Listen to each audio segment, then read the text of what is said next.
Good afternoon, ladies, gentlemen, and all my NB friends. You are tuned to Sacred Voices on KGNU.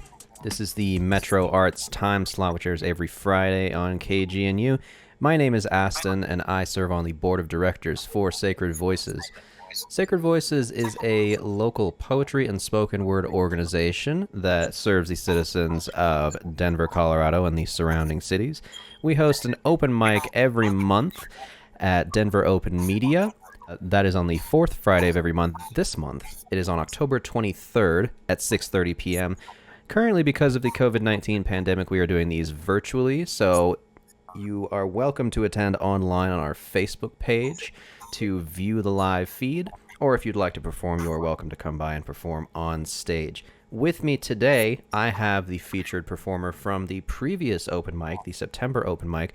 I have with me Rayn Fox. Rayn, how are you doing today? Hi, I'm good. How are you? I'm doing just fine. So, Rayn, tell us a little bit about yourself and what you do. Well, I am from Colorado. I'm a college student right now, going to Colorado College in the Springs, majoring in creative writing. Surprise. I kind of just do poetry. I do a couple of I edit some lit mags. I do one outside of my school, and then I do the lit mag here. Just like edit the poetry section. Um, and then I co-run a spoken word group on campus. So I'm just kind of like the poetry guy. It seems like you're very connected to that world, everything you do. Yeah, and I kind of have been since eighth grade when I started writing poetry. Well, that's great. I'm gonna give our listeners a chance to hear some of your poetry. So I'm going to go ahead and play some clips from the previous open mic, and then we will talk about them in just a moment. So here are some poems from Rayn Fox. When autumn fell in love with winter, spring and summer finally settled their differences. Signed a treaty agreeing there is enough sun to share. When autumn fell in love with winter, the earth's heart stopped. Every ocean stood still, turning tidal waves into sheets of glass. When autumn fell in love with winter, tornadoes were no longer called tragedies when they kissed the earth, because a love this strong should be free to rip up the ground entirely. When autumn fell in love with winter, she was told their love was sin, an abomination, unholy matrimony. The Bible never talked about Adam and Steve or Amanda and Eve. This thing you erroneously call love crawls into my prayers and makes them taste of rot. You and her are nothing but a wet dream, a truth or dare fantasy. Your sexuality is only accepted when searched for on Pornhub. Your sex is a circus act only meant for a man's entertainment. There is no way love goes beyond the boundaries of heterosexuality. When autumn fell in love with winter, shame silenced thunder and took the spark out lightning. Clouds cried rainstorms until the earth was flooded, drowning everything. When autumn was told she could not love winter, leaves never turn green again. Thank you. All right. This is a poem also in the They Them Theirs series that's low-key about Mateo, who is like one of my favorite and best poet friends who is in the audience. So shout out you. I had my first trans thought with my first trans friend in a pizza shop, shooting the shit about sex lives where I play Python. I bought my first pack of boxers with that same friend. One pair had tasty wrote all over. Another was black and made me slim, slicker than snakes. The first time I saw myself was by accident. Ain't had no sports bra, so I used bandage, like Adam from Degrassi, and suddenly new, suddenly slim, like I ain't never seen. Thank you.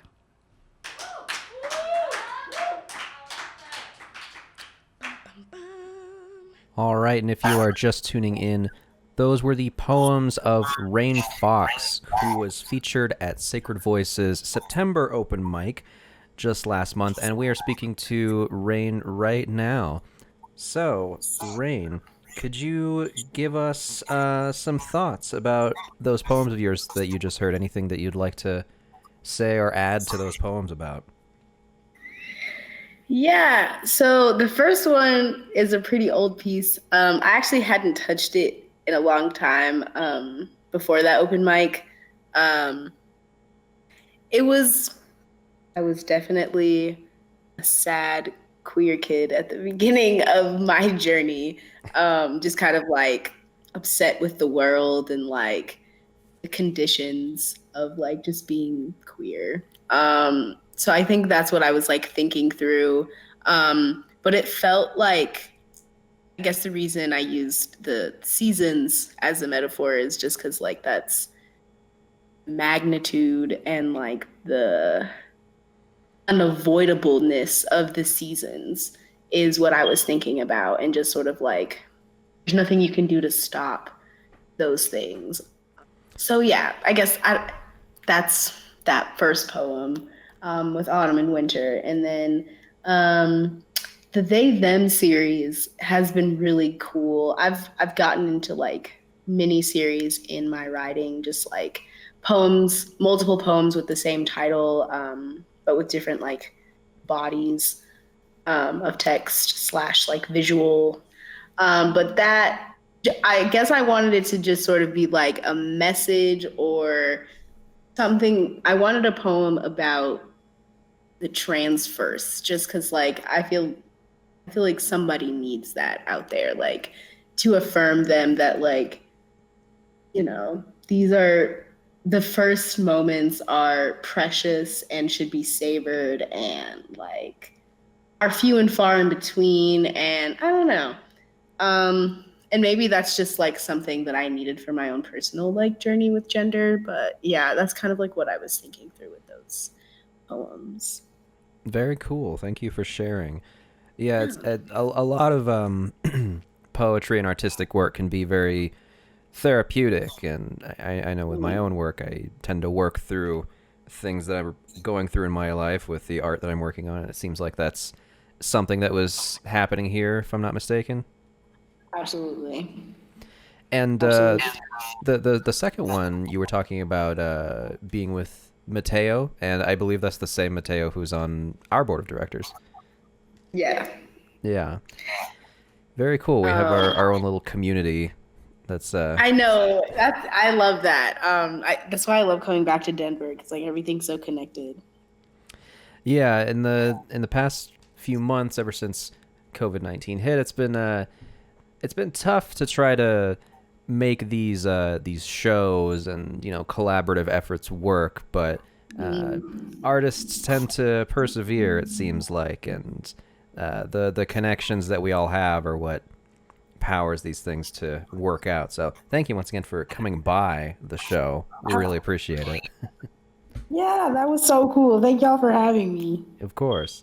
So one of the things that was a common theme throughout the whole night, maybe not so much with these two poems, is that your poems are generally very short.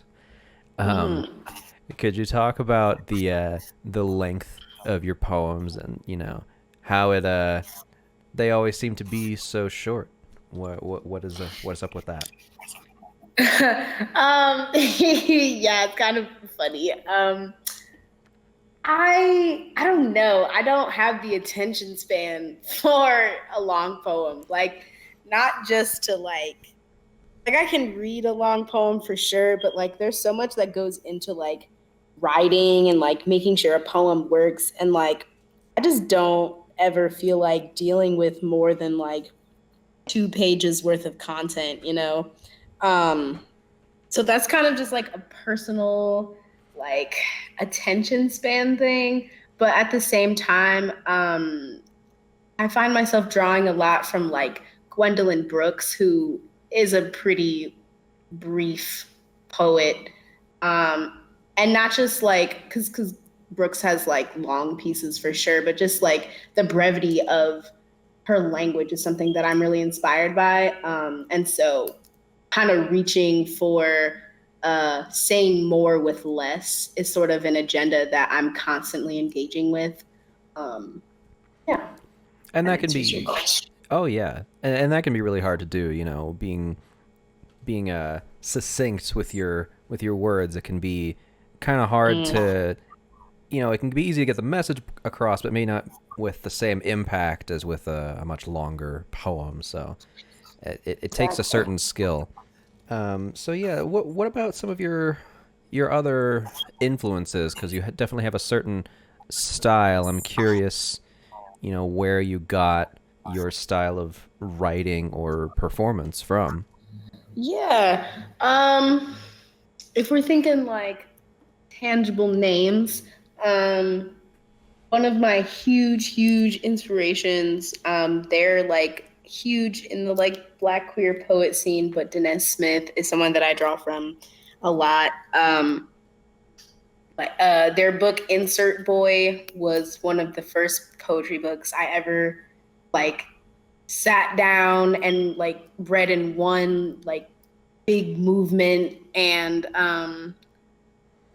yeah, like a single sitting. And I don't know, the way that they talk about, one, I'm really interested in extended metaphor, and particularly throughout that book, Denez was really engaged with like the richness that can come out of extended metaphor. And so that was really inspiring to me. Someone else that I really draw from is Nikki Mattis. That is a more recent sort of influence in my work, but as I've, because I used to be on the stage a lot more, but now I work on the page more primarily. And Nikki Mattis uses the page as like a big breath. There's so much space, literal space in their poems that really is inspiring to me. And I had the wonderful opportunity to interview Nikki Mattis and talk about like how space influences their work and how they use the page. And they were talking about taking your time with poetry and letting the images sort of sit and ruminate with you. And that is something that was really,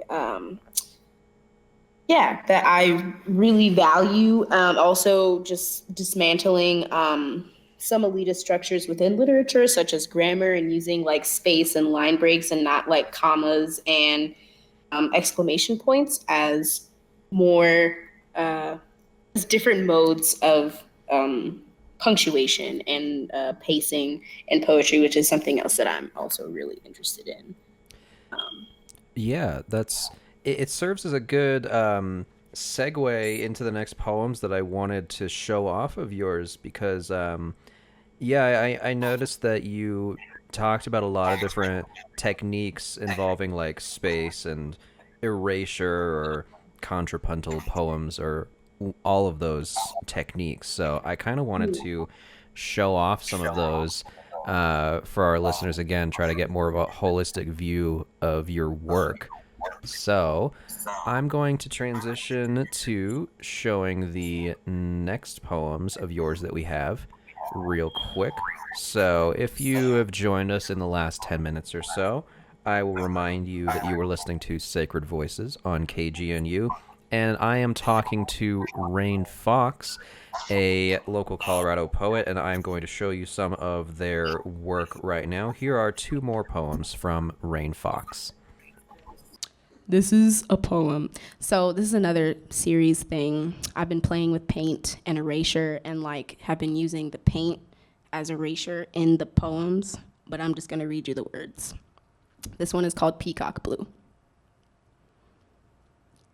I gather feathers to resurrect boy in a bird body, bright with flight and mate dance. Plume, swoon, airy creature, especially to fish. Tween the sun and sapphires, I spread like a king. Pop off, neck long, strut. Thank you.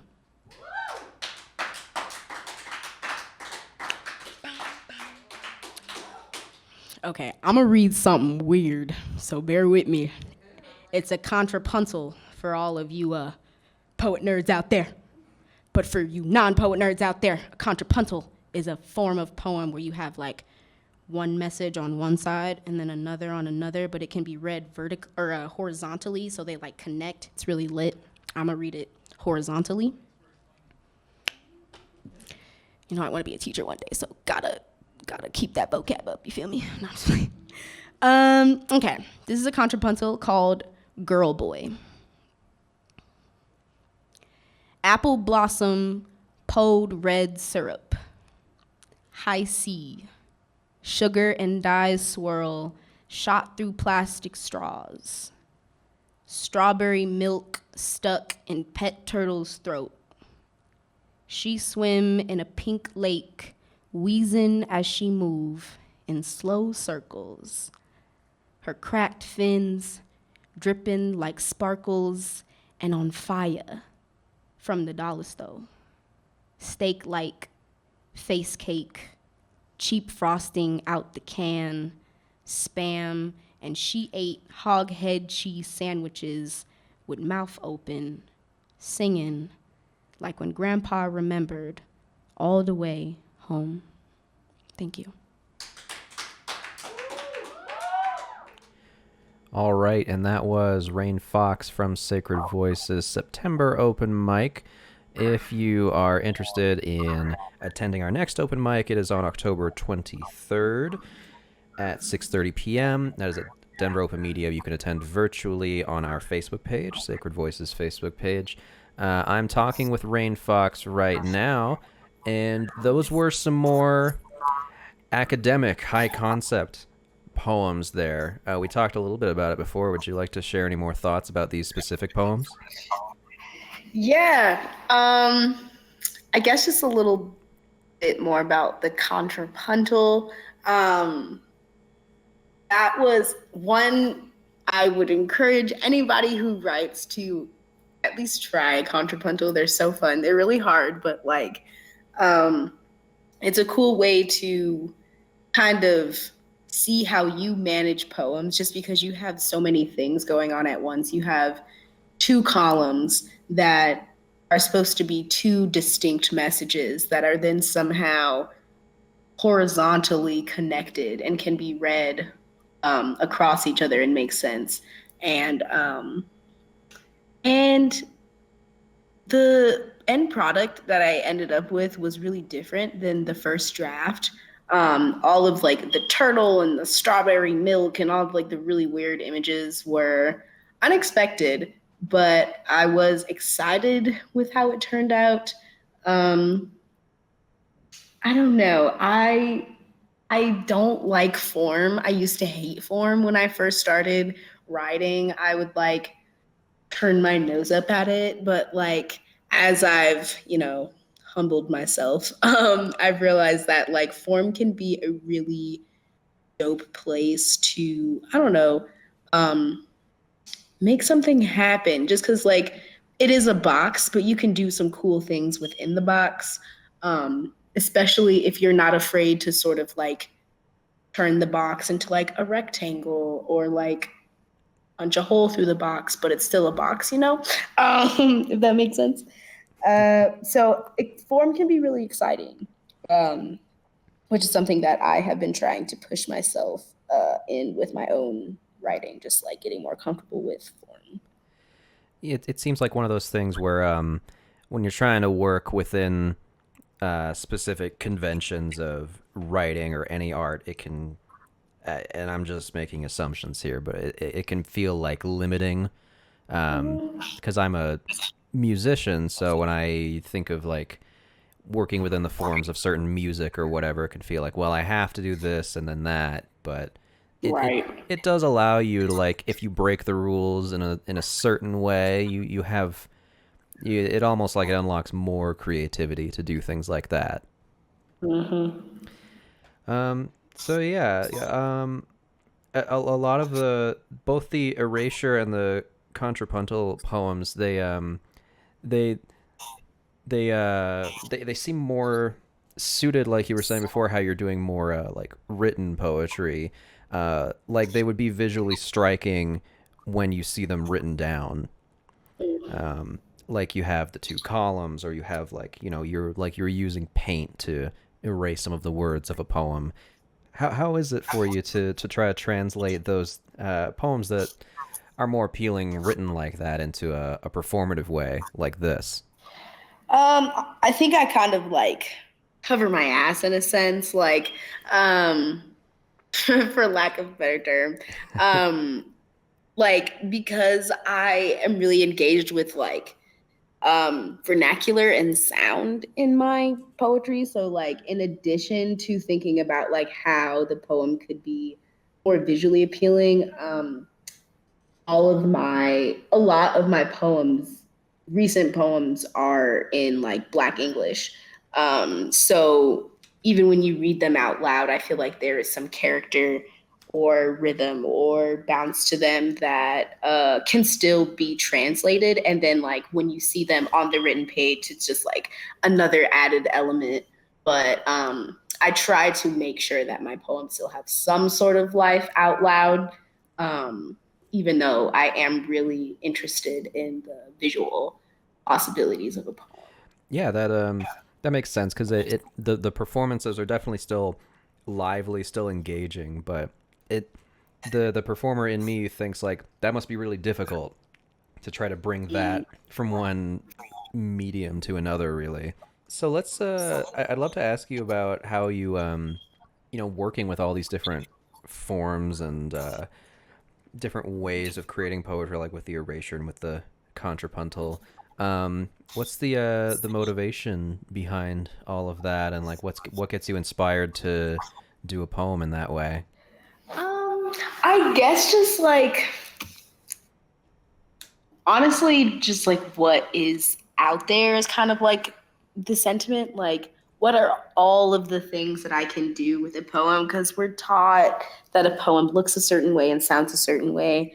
But as I'm like growing into my own poetic voice, like I'm realizing that a poem can be whatever anybody wants it to be. And I'm really interested in that fluidity. And I guess as far as like inspiration, um, I think, well, my brain is just a really like colorful place. So I'm like a little bit blessed in that. I'm not like afraid to do some like weird with language.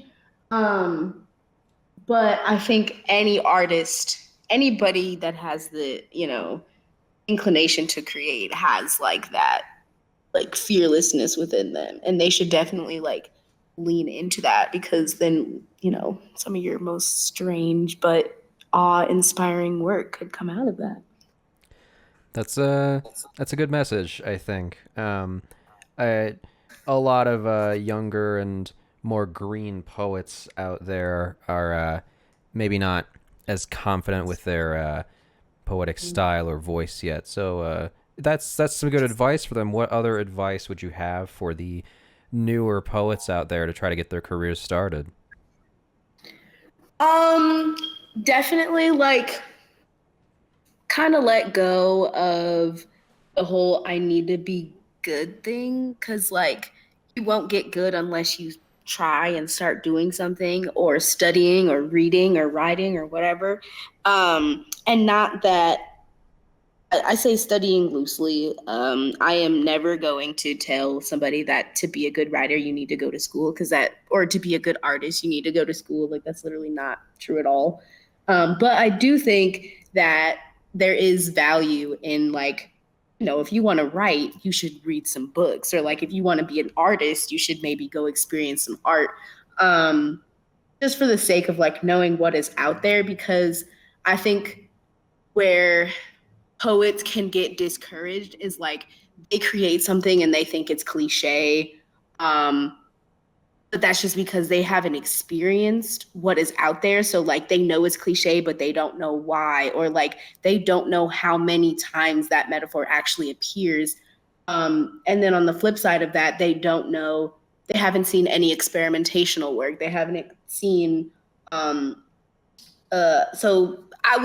that's my advice. I would say go experience it. Go to a talk. I know it's COVID-19, so that can't really happen no more, but buy a book. I don't know.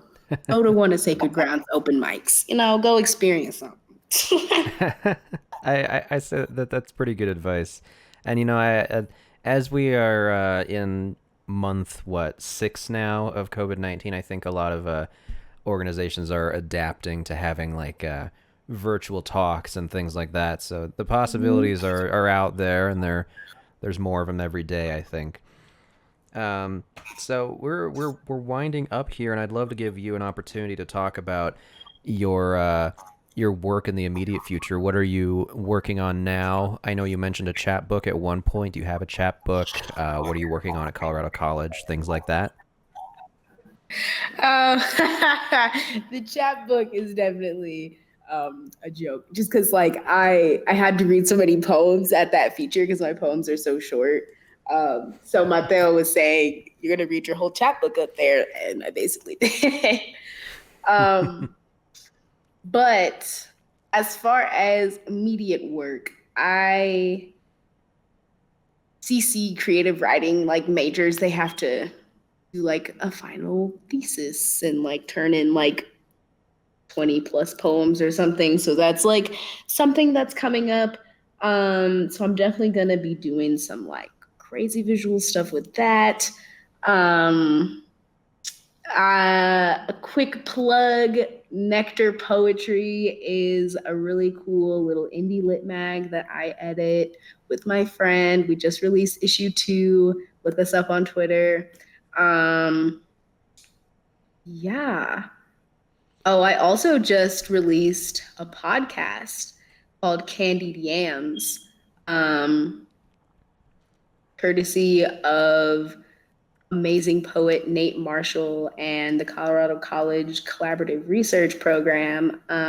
So if you're looking to wrangle with questions about Blackness and queerness and being a poet, check out Candied Yams. But yeah, that's kind of what's going on in my world right now. Just kind of trying to do things despite our like doomsday vibe that's going on right now. Yes, of course. So Candied Yams, the podcast, and what was the Twitter account that people should check out again? Nectar Poetry. Nectar Poetry. And do you have a personal Instagram or Twitter or anything like that you'd like to plug? I do. Rainy Day with 4 Ys. Check me out, guys. Cool.